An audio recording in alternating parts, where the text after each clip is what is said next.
Good morning to all of you. आज हम पढ़ने वाले हैं मैनेजरियल इकोनॉमिक्स। मार्जिनल इकोनॉमिक्स के अंदर हम पढ़ेंगे price output decision under perfect competition. जब आप कंपटीशन की बात करते हैं और परफेक्ट कॉम्पिटिशन्स की बात करते हैं तो उसके अंदर आपके प्राइजेस किस तरीके से आप डिसाइड करते हैं या आपके प्राइजेस के डिसीजंस जो रहते हैं वो किस तरीके के रहते हैं, आज के लेक्चर में हम पढ़ने वाले हैं। तो first of all, what is perfect competition?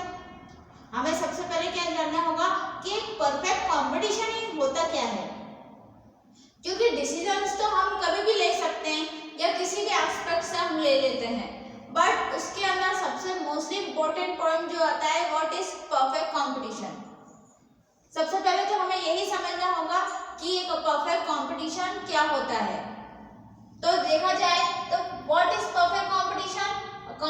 Perfect competition is characterized by the presence of many firms. They all sells identically same product. The seller is a price taker. इस डेफिनेशंस को अगर मैं समझाऊं तो ये एक छोटी सी डेफिनेशंस एक परफेक्ट कंपटीशन को डिफाइन करती है कि परफेक्ट कंपटीशन क्या होता है, जिसमें बहुत सारे ऑर्गेनाइजेशंस या बहुत सारे फर्म्स जो रहते हैं वो इंक्लूड रहते हैं और सभी अपने अपने प्रोडक्ट को क्या करते हैं, आइडेंटिफाई करते हैं, सेल करने की कोशिश करते हैं, उसमें मार्केटिंग करने की कोशिश करते हैं कि हाँ मेरा प्रोडक्ट जो है वो अच्छा है, और साथ ही साथ जो सेलर रहता है वो प्राइस चेकर रहता है। जो सेलर है, जो खरीदने वाला है, वो क्या है, इसका प्राइस चेकर है कि वो अपने प्राइस के अकॉर्डिंग क्या करेगा, उसको परचेस करेगा। तो ये चीज जो है वो इस डेफिनेशंस के अंदर एक्सप्लेन की गई है। मैं एक एग्जांपल्स के थ्रू आपको सिंपली लैंग्वेज में इसको एक्सप्लेन करूं तो मान लीजिए आपने अगर एक बिजनेस को एस्टैब्लिश किया या बिजनेस को स्टार्ट किया तो उसके अंदर आप क्या करोगे, आपके बहुत सारे कॉम्पिटिटर्स है भैया, 2-4 लोग और भी अपना बिजनेस जो है वो चला रहे हैं। अब मान लो अगर आपने कोई ग्रोसरी शॉप्स की जो बिजनेस है वो स्टार्ट किया, कोई ग्रोसरी शॉप जो है वो ओपन की है, तो जरूरी है कि आपके अकेले की कोई ग्रोसरी शॉप होगी? नहीं, आपके साथ 2-3 लोग और मार्केट में इन्वॉल्व होंगे जिनकी सेम प्रोडक्ट्स की जो रहती है वो शॉप होगी। तो जब आप ग्रोसरी शॉप्स की बात करेंगे तो आपके पास क्या है, वेरियस ऑफ प्रोडक्ट्स है, उसके पास भी क्या है, ग्रोसरी शॉप में जो ग्रोसरी के लिए आइटम्स होते हैं वही प्रोडक्ट उसके पास भी है। तो 2-3 जो शॉप्स है, अब उसमें से जो कस्टमर है वो किसके पास जाएगा, ये किसके ऊपर डिपेंड करता है, कस्टमर्स के ऊपर डिपेंड करता है। और मार्केट में बहुत सारी दुकानें अवेलेबल होना और फिर उसमें प्राइस जो है वो इम्पोर्टेंट पॉइंट होता है कि अगर आपके प्रोडक्ट का प्राइस जो है कस्टमर्स को पसंद आया या आपका प्रोडक्ट की क्वालिटी अगर पसंद आई तो ही वो क्या करेगा, कस्टमर आपके प्रोडक्ट को परचेस करेगा।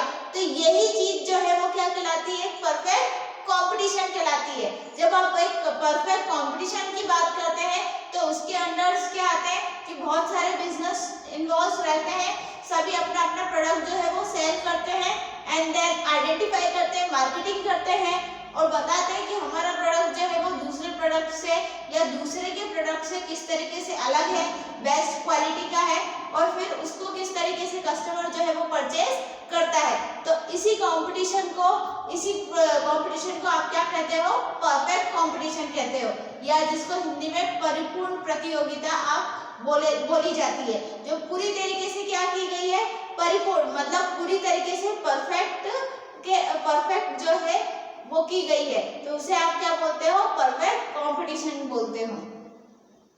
नेक्स्ट हम फिर बात करेंगे इसकी कैरेक्टरिस्टिक्स की।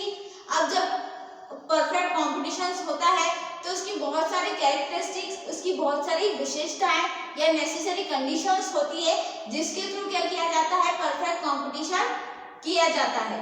तो जब अगर मैं परफेक्ट कंपटीशन की बात करूंगी तो उसके अंदर फर्स्ट कैरेक्टरिस्टिक्स आता है large number of buyer and seller. जब आप बायर और सेलर्स की बात करते हो, मतलब बेचने वाला और खरीदने वाला दोनों ही इस कंपटीशन में क्या होते हैं, लार्ज नंबर पे होते हैं। यानी कि बहुत सारे लोग जो होते हैं इसमें इन्वॉल्व रहते हैं। लार्ज नंबर पे ये जो कंपटीशन है वो इन्वॉल्व होता है और लार्ज नंबर पे ये कंपटीशन जो है वो रहता है और इसमें large number of buyer and sellers जो है इन्वॉल्व होते हैं। तो फर्स्ट कैरेक्टरिस्टिक्स क्या हुआ? Large number of buyer and seller. खरीदने वाले भी बहुत सारे होते हैं और बेचने वाले भी बहुत सारे होते हैं। हाँ होते हैं। अभी मैंने आपको एग्जांपल दिया कि जब आप ग्रोसरी शॉप्स की बात करते हो तो मान लो आपने अगर कोई ग्रोसरी शॉप्स का बिजनेस स्टार्ट किया तो आपके बहुत सारे शॉप्स और भी अवेलेबल होगी मार्केट में। उसी के साथ क्या होता है, खरीदने वाले भी बहुत सारे होते हैं, बहुत सारे कस्टमर्स होते हैं और बहुत सारे आपकी ग्रोसरी शॉप्स की दुकानें और है। तो क्या है, बेचने वाले भी बहुत सारे हैं और उनको परचेज करने वाला, खरीदने वाला भी बहुत सारे हैं, बाय करने वाले भी बहुत सारे हैं और सेल करने वाले भी बहुत सारे होते हैं। तो ऐसे कंपटीशन को क्या कहा जाता है? परफेक्ट कंपटीशन कहा जाता है। सेकंड है फ्री एंट्री और एग्जिट। इसमें आपके ऊपर कोई बोलते हैं कि पाबंदी नहीं रहती है। आप कभी भी जो है इस बिजनेस को स्टार्ट भी कर सकते हैं और इस बिजनेस को वाइंड अप भी कर सकते हैं। अगर आपको मान लीजिए कोई बिजनेस में लॉस हो रहा है और लॉस की वजह से आप जो है वो आगे अपना बिजनेस कंटिन्यू नहीं कर पा रहे, तो इसमें आप क्या करते हो? फ्री एंट्री और एग्जिट, मतलब अपने अनुसार उसमें एंट्री भी ले सकते हो, उस बिजनेस को स्टार्ट भी कर सकते हो और अपने अकॉर्डिंग जो है वो बिजनेस को वाइंड अप या क्लोज भी कर सकते हो। तो ये सारी चीजें जो है वो आपका डिसीजन होता है। मैंने आपको पहले ही बताया किस तरीके से डिसीजन आप लेते हो, या प्राइस के डिसीजन जो है वो किस तरीके के होते हैं, तो वो आपके ऊपर निर्भर करता है। अगर आपको परचेज आपकी जो है बिजनेस अच्छा चल रहा है, आपको प्रॉफिट हो रहा है, तो आप उस बिजनेस को क्या करोगे? कंटिन्यू करोगे। अगर आपको उस बिजनेस में लॉस हो रहा है और कंट्रीब्यूशन लॉस में आप जा रहे हो, तो आप क्या कर सकते हो? अपने कन्वीनियंस के हिसाब से उसको बंद भी कर सकते हो। नेक्स्ट हम फिर बात करेंगे एक्सपेंस और ट्रांसपोर्ट कॉस्ट। इसमें क्या होता है, ज्यादा से ज्यादा लोग जो है बिजनेसमैन क्या करते हैं, जो ट्रांसपोर्ट कॉस्ट है वो ऐसे रखते हैं, मतलब कि सेम रखते हैं। जब आप एक्सपेंस ऑफ ट्रांसपोर्ट कॉस्ट की बात करते हो, ट्रांसपोर्ट कॉस्ट मींस एक जगह से दूसरी जगह जो आप माल जो है वो भेजा जाता है, उसमें आपका जो ट्रांसपोर्ट का खर्चा लगता है वो ट्रांसपोर्ट कॉस्ट में आता है। तो आप जब ट्रांसपोर्ट कॉस्ट की बात करते हैं तो उसमें क्या होता है कि एक्सपेंस ऑफ ट्रांसपोर्ट कॉस्ट, जो ट्रांसपोर्ट कॉस्ट है आप कम से कम लगाना चाहते हैं, आप ज्यादा से ज्यादा ट्रांसपोर्ट में अपना खर्चा नहीं करना चाहते, या आप क्या करोगे, उस ट्रांसपोर्ट कॉस्ट को हमेशा के लिए सेम प्राइस के ऊपर डिटरमाइन करोगे। उसका प्राइस कैसा होगा? सेम होगा, ताकि आपको जब नेक्स्ट ईयर जो है वो अगर प्रोडक्ट को एक जगह से दूसरी जगह ले जाना है तो आप क्या करोगे, उसमें सेम प्राइस या सेम अमाउंट जो है वो खर्चा होगी, जिससे आपको ज़्यादा लॉस जो है वो नहीं भुगतना होगा, जिससे आपका बिजनेस जो है वो रनिंग में भी रहेगा और जब नेक्स्ट ईयर आपका आएगा तो उसमें भी आप जब ट्रांसपोर्ट में सेम कॉस्ट जो है वो दोगे तो फिर आपको क्या रहेगा, बिजनेस में प्रॉफिट हो जाएगा, उससे उसकी कॉस्ट क्या हो जाएगी, बच जाएगी। अभी आप मान लो फॉर एग्जाम्पल एक साल इस ईयर में आपने क्या करा, ट्रांसपोर्ट का खर्चा 1000 दिया। अब जब नेक्स्ट ईयर चालू होगा तो आपने सेम अमाउंट रखी, तो मतलब ट्रांसपोर्ट वाला जो बिजनेस चलाने वाला जो ट्रांसपोर्टेशन वाला है उससे आपने कहा कि नहीं, लास्ट ईयर तो तुमने 1000 लिए थे, इस साल में मैं आपको क्या दूंगा, ट्रांसपोर्ट का खर्चा 1000 ही दूंगा। तो भले ही आपको बिजनेस में लास्ट ईयर प्रॉफिट हुआ, बट फिर भी आप क्या कर रहे हो, ट्रांसपोर्ट में 1000 जो आपने पिछली बार दिए थे उतने ही पैसे दे रहे हो, तो आपको क्या हो जाएगी, उसमें बचत हो जाएगी, आपका रिवेन्यू कलेक्ट हो जाएगा। इससे क्या हो रही है, आपकी प्रॉफिट में बढ़ोतरी हो रही है, जिससे आप रिवेन्यू क्या कर रहे हो, कलेक्ट कर रहे हो। तो इसी चीज को क्या बोला जाता है, एक्सपेंस ऑफ ट्रांसपोर्ट कॉस्ट। या तो आप ट्रांसपोर्ट की कॉस्ट को कम कर दें या ट्रांसपोर्ट की कॉस्ट को सेम रखें। नेक्स्ट फिर हम बात करते हैं perfect knowledge of the economy. जब आप परफेक्ट कॉम्पिटिशन्स की बात करते हो तो आपका प्राइस का डिसीजन किसके ऊपर बेस्ड होता है, आपकी इकोनॉमी के ऊपर। इकोनॉमी जो है वो बहुत इंपॉर्टेंट पार्ट होती है। जब आप बिजनेस को एनालिसिस करने की बात करते हो, जब आप बिजनेस के अंदर बहुत सारे डिसीजंस की बात करते हो, तो सबसे पहला डिसीजन जो है वो लिया जाता है which is called economic decisions. तो जब आपको इकोनॉमी के बारे में क्या होना चाहिए, परफेक्ट नॉलेज होना चाहिए कि आपका जो है बिजनेस किस तरीके से प्रॉफिट जनरेट कर सकता है और किस तरीके से आपकी इकोनॉमी जो है वो ग्रोथ में या इंक्रीज हो सकती है। अब ये आपकी इकोनॉमी जनरेट होगी, आपकी इकोनॉमी जनरेट होगी धीरे धीरे, तो आपकी क्या होगी, बिजनेस में ग्रोथ होगी, इससे आपकी इकोनॉमी ग्रोथ होगी और जिससे आपको बिजनेस में क्या मिलेगा, ज़्यादा से ज़्यादा प्रॉफिट अर्न होगा। तो इसलिए आपके लिए क्या जरूरी है, इकोनॉमिक का परफेक्ट नॉलेज होना जरूरी होता है, तभी तो आप कोई भी प्राइस का डिसीजन जो है वो आसानी से ले सकते हैं। अगर आपके पास मान लो इकोनॉमी का परफेक्ट नॉलेज नहीं है कि किस तरीके से कॉस्ट प्राइस लगानी है किस बिजनेस में, किस तरीके से ट्रांसपोर्ट का खर्चा करना है, किस तरीके से जो है वो हमें वो प्रोडक्ट जो है वो सेल आउट करना है, होलसेलर को कितने में बेचना है, रिटेलर को कितने में बेचना है, तो जब तक आपको सारी चीज़ें का नॉलेज नहीं होगा क्या आप बिजनेस कर सकते हैं, नहीं कर पाते हैं। तो इसलिए कहा जाता है कि परफेक्ट नॉलेज होना इकोनॉमिक कंडीशन में या परफेक्ट नॉलेज होना फाइनेंशियल कंडीशंस में बहुत ज़्यादा जरूरी होता है। नेक्स्ट हम बात करेंगे नो गवर्नमेंट इंटरवेंशन। इसके अंदर कोई भी गवर्नमेंट का इंटरवेंशन नहीं होता, आप अपने प्रोडक्ट का प्राइस जो है वो आपके हिसाब से रख सकते हैं, आप कभी भी चाहो तो आपका बिजनेस स्टार्ट भी कर सकते हैं, आप कभी भी चाहो आपका बिजनेस वाइंड अप भी कर सकते हैं, आप कभी भी चाहो तो आप क्या कर सकते हो, अपने बिजनेस को मार्केट की कंडीशन से बढ़ा भी सकते हो और घटा भी सकते हो। हाँ, इसमें कुछ टैक्सेस आपको पे करने रहते हैं जो कि आपके गवर्नमेंट बॉडीज के अंदर आते हैं। जब आप कोई बिजनेस स्टार्ट करते हो तो अगर आपका स्मॉल स्केल इंडस्ट्रीज है या स्मॉल स्केल बिजनेस है, मान लो अगर कोई शॉप है आपकी जो कि आपकी खुद की है, रेंट पर भी अगर आपने नहीं ली, तो क्या आप उसका गवर्नमेंट को पैसा दोगे, क्या नहीं दोगे। आप अपनी मर्जी से उस शॉप को चलाओगे, आप उसकी अपनी मर्जी से जितने में आ रहा है प्रोडक्ट उसके अकॉर्डिंगली उसकी प्राइस जो है वो रखोगे और फिर उसको बेचोगे। अब मान लो कोई ग्रोसरी शॉप है, उस पर बिस्किट्स का पैकेट है, अगर आप बिस्किट्स का पैकेट खरीदने जाते हैं तो वो आपको 5 रुपीज़ 10 रुपीज़ जितना का आता है वो उतना ही लेगा, जिसका उसका एडवर्टीजमेंट आता है उतने का ही आपको वो बिस्किट का प्राइस जो है वो मिलता है, या वो बिस्किट जो है वो उतने ही परचेस अमाउंट पर मिल जाता है आपको। तो ये सारी चीज़ें जो है वो एक तरीके से फिक्स है कि आपको उसके अंदर, अब जब आप बिस्किट्स का पैकेट भी देखते हैं तो उसके अंदर लिखा रहता है मैन्युफैक्चरिंग डेट, एक्सपायरी डेट और फिर मार्केट प्राइस क्या है उसकी और उसकी कॉस्ट प्राइस क्या है। तो आप उसके अकॉर्डिंग जो है वो अंदाजा लगा सकते हैं कि अगर ये 10 रुपये का पैकेट है तो 5 रुपीज़ मैन्युफैक्चरिंग में लगे होंगे और 5 रुपीज़ जो है वो प्रॉफिट जो है वो उसको हुआ है। अब ये सारी चीज़ें जो है वो फिक्स रहती है, तो जब आप फिक्स रहती है तो उसमें आप कंपटीशन करते हैं, तो इसमें कोई भी गवर्नमेंट का इन्वॉल्वमेंट या गवर्नमेंट इसमें कोई भी इन्वॉल्वमेंट नहीं देती है। जब आप लार्ज स्केल इंडस्ट्रीज की बात करते हो, जब आप लार्ज स्केल बिजनेस की बात करते हो तो उसमें गवर्नमेंट के इंटरफेरेंस जरूर होता है, पर जब आप स्मॉल स्केल इंडस्ट्री से स्मॉल स्केल बिजनेस की बात करते हो तो उसमें गवर्नमेंट का कोई भी इंटरफेरेंस नहीं होता है। Now next is price determine. अब हम बात करेंगे कि प्राइस को किस तरीके से डिटरमाइन किया जाता है, या जब भी कोई बिजनेसमैन है वो अपने प्राइस को किस तरीके से डिटरमाइन करता है, परफेक्ट कॉम्पिटिशन्स के अंदर प्राइस को किस तरीके से बनाया जाता है या रखा जाता है जिससे उसको प्रॉफिट हो। तो सबसे पहला कंडीशन होता है, मैंने आपको 3 ग्राफ्स बनाए जिसके थ्रू मैं आपको बताती हूँ कि किस तरीके से परफेक्ट कॉम्पिटिशन्स के अंदर बिजनेसमैन जो रहता है वो प्राइस को डिटरमाइन करता है। तो फर्स्ट होता है क्वालिटी ऑफ डिमांड।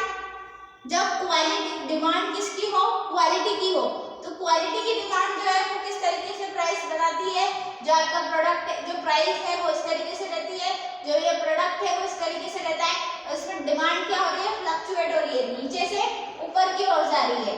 तो ऐसी डिमांड क्या कहलाती है, क्वालिटी ऑफ डिमांड। ऐसी प्राइस, इसमें वो प्राइस क्या कर रहा है, ये डिमांड जो है वो ज्यादा हो रही है तो प्राइस को क्या कर देगा, कम कर देगा।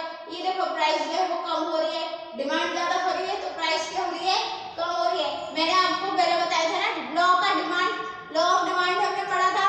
जब किसी प्रोडक्ट की डिमांड जो है वो मार्केट में ज्यादा होती है तो उसकी प्राइस कम हो जाती है, जब डिमांड कम होती है तो प्राइस क्या हो जाती है, ज्यादा हो जाती है। मान लो कोई प्रोडक्ट मार्केट में बहुत सारा अवेलेबल है तो उसकी प्राइस क्या हो जाएगी, कम हो जाएगी। और अगर वो प्रोडक्ट मार्केट में कम अवेलेबल है, मतलब उसकी डिमांड जो है वो कम है, तो तो उसकी प्राइस क्या हो जाएगी, हाई हो जाएगी।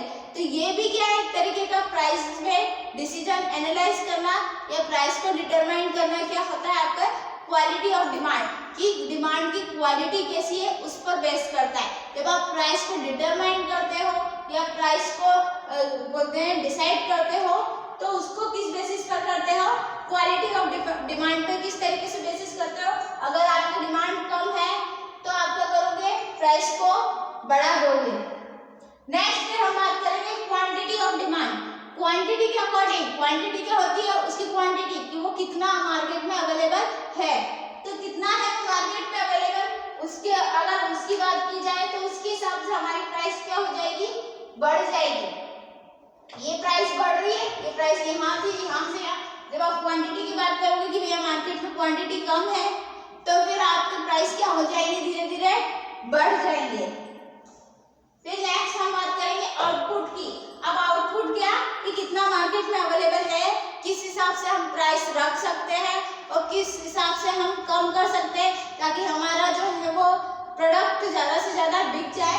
तो उसके अकॉर्डिंग क्या होती है, 3 तरीके की जो है वो आउटपुट जनरेट होती है। ये जनरेट होना, फर्स्ट है LAC मतलब long average cost, second is CAC मतलब short average cost, next is LMC मतलब large marginal cost and next is SMC मतलब शॉर्ट मार्जिनल कॉस्ट। अब लार्ज एवरेज कॉस्ट मतलब कि बड़े पैमाने पे आप एक ऐसी एवरेज कॉस्ट रख दीजिए जिससे कि कस्टमर क्या हो जाए, उसको खरीद ले जाए। फिर शॉर्ट एवरेज कॉस्ट, कम से कम ऐसी एवरेज कॉस्ट रखो जिससे आपको भी फायदा हो और कस्टमर भी जो है वो सेटिस्फाई हो जाए। ऐसा नहीं होता, कोई भी बिजनेसमैन बिना अपने प्रॉफिट के कभी भी मार्केट में जो प्रोडक्ट है वो नहीं बेचता है।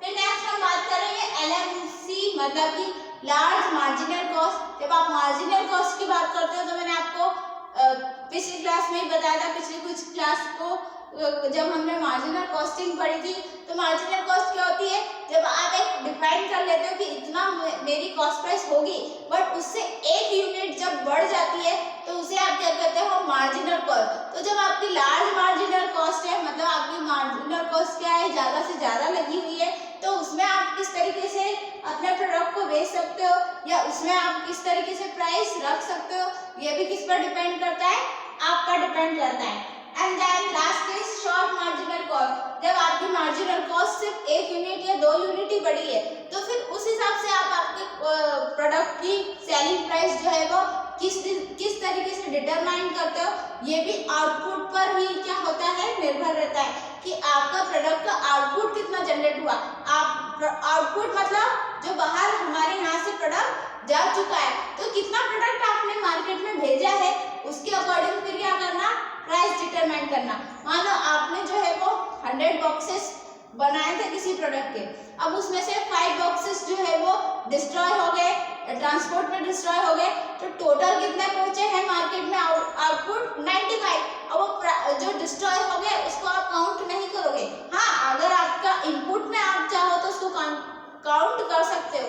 कैसे काउंट करोगे कि भैया मैंने तो मैन्युफैक्चरिंग टोटल 100 ही बनाए थे, अब उसमें ट्रांसपोर्ट की गलती है कि उसने किस तरीके से माल जो है वो एक जगह से दूसरी जगह ले गया, जो 5 बॉक्सेस जो है वो डिस्ट्रॉय हो गए। तो आप जब मैन्युफैक्चरिंग में उसे कैलकुलेट करेंगे तो टोटली 100 ही करेंगे, बट जब आप आउटपुट की बात करते हैं तो आपके मार्केट में कितने पहुंचे हैं या जो जिस शॉप पर आप पहुंचाना चाहते हैं वहाँ पर कितने प्रोडक्ट पहुंचे हैं, वहाँ तो 95 ही हुए, तो आपको प्रॉफिट जो है वो किस हिसाब से आएगा, 95 के हिसाब से आएगा। तो ये प्राइस जो है आप किसके हिसाब से रखेंगे, 95 के अकॉर्डिंग रखेंगे। तो यही क्या होता है, आउटपुट होता है। आउटपुट मीन्स आपका मार्केट में जो है वो प्रोडक्ट कितना अवेलेबल है उसे ही दर्शाता है, और फिर उसके अकॉर्डिंग आप क्या करोगे, उसकी प्राइस डिटरमाइन करोगे। तो इसे ही आप क्या कहते हो, price output decision under perfect competition. जब आप परफेक्ट कंपटीशन की बात करते हो तो उसमें किस तरीके से आप प्राइस को ले सकते हो या आप किस तरीके से प्राइस को डिसाइड कर सकते हो, यही क्या कहलाता है, आपका प्राइसिंग डिटरमिनेशन कहलाता है। अब जब हमने बात की थी परफेक्ट कंपटीशन की, तो मैंने आपको बताया था 3-4 लोग एक साथ मिलकर क्या कर रहे हैं, बिजनेस स्टार्ट कर रहे हैं। वो सभी एक ही तरीके का प्रोडक्ट जो है वो सेल आउट कर रहे हैं, grocery products, grocery items sell out कर रहे हैं। तो वो अपने अपने हिसाब से कुछ चीजों की प्राइस बढ़ा देते हैं, कुछ चीजों की प्राइस कम कर देते हैं। वो उनके ऊपर डिपेंड करता है कि वो इनपुट में कितने का वो खरीद कर लाए हैं और फिर आउटपुट में वो कितने का बेच रहे हैं। तो ये सारे डिसीजंस किसके होते हैं, बिजनेसमैन के खुद के होते हैं। तो इसे ही आप क्या कहते हो, परफेक्ट कंपटीशन कहते हो। तो मोस्टली मैंने आपको बताया आज की क्लास में कि परफेक्ट कंपटीशन क्या होता है। परफेक्ट कंपटीशन एक ऐसा कैरेक्टरिस्टिक्स है जिसमें आप क्या करते हो, प्रेजेंस ऑफ मेनी फर्म्स, बहुत सारी ऑर्गेनाइजेशंस या इंडस्ट्रीज प्रेजेंस रहती है। They all sell identically same product, ये सभी अपने अपने सेम प्रोडक्ट सेम है बट अलग अलग बिजनेसेस जो है उसमें इन्वॉल्व रहते हैं। सभी सेम प्रोडक्ट को क्या कर रहे हैं, सेल कर रहे हैं। And the seller is a price taker, और जो सेलर है वो प्राइस टेकर होता है कि वो अपने हिसाब से क्या करता है, उस प्रोडक्ट की प्राइस कंट्रोल में करता है। नेक्स्ट फिर हम बात करेंगे कैरेक्टरिस्टिक्स की, किस तरीके से इसकी क्या क्या विशेषताएं हैं, क्या क्या कैरेक्टरिस्टिक्स है जिससे ये परफेक्ट कंपटीशन चलता है।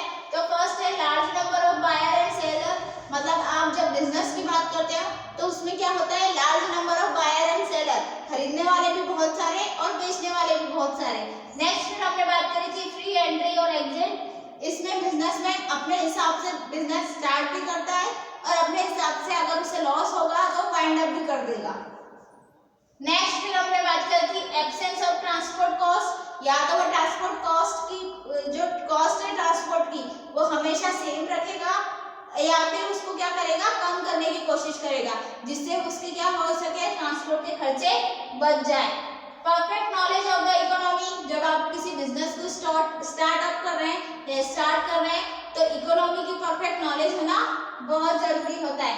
नो गवर्नमेंट इंटरवेंशन, इसमें आपका किसी भी तरीके का गवर्नमेंट बॉडीज का इंटरवेंशन नहीं होता, गवर्नमेंट बॉडीज इनमें इन्वॉल्व नहीं होती है। किसी भी तरीके का आपको टैक्स या अदर जो ड्यूटीज होती है वो आपको पे नहीं करनी पड़ती है।